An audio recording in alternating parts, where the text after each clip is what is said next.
ዓለም አቀፉ የሰራተኞች ቀን ወይም ሜይዴይ በየዓመቱ ሚያዝያ 23 ቀን በዓለም አቀፍ ደረጃ ይከበራል።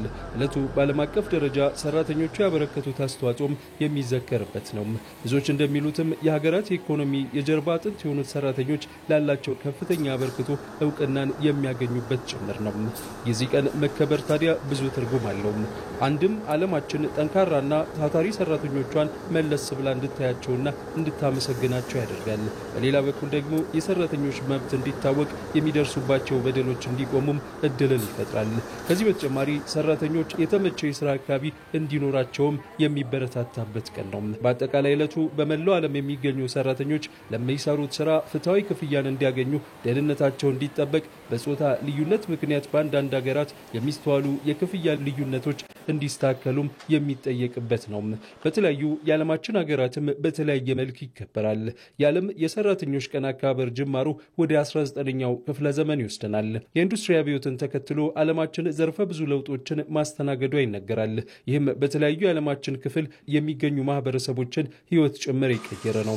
የኢንዱስትሪዎች መስፋፋት በሚሊዮን የሚቆጠሩ ሰዎችም በተለያዩ ፋብሪካዎች ውስጥ ተቀጥረው የመስራት እድልን እንዲያገኙ አድርጓቸዋል። ሁኔታው ግን የተመቻቸ አልነበረም።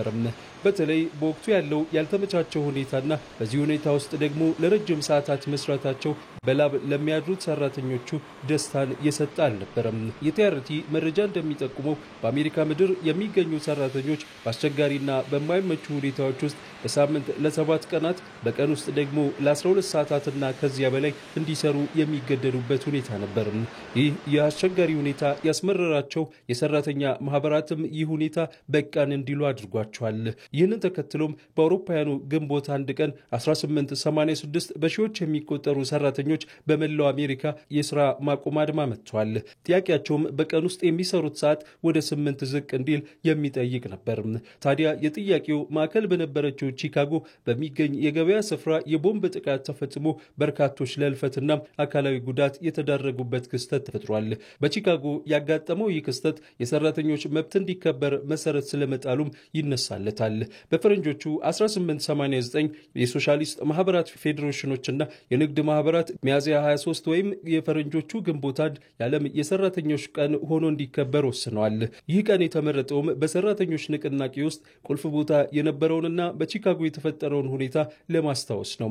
ከ5 ዓመታት በኋላም የአሜሪካው ፕሬዝዳንት ግሮቨር ክሊቨላንድ አስቀድሞ በአንዳንድ የሀገሪቱ ግዛቶች መከበር የጀመረውን የሰራተኞች ቀንን ብሔራዊ በዓል ሆኖ እንዲከበር ፊርማቸውን አኑሯል።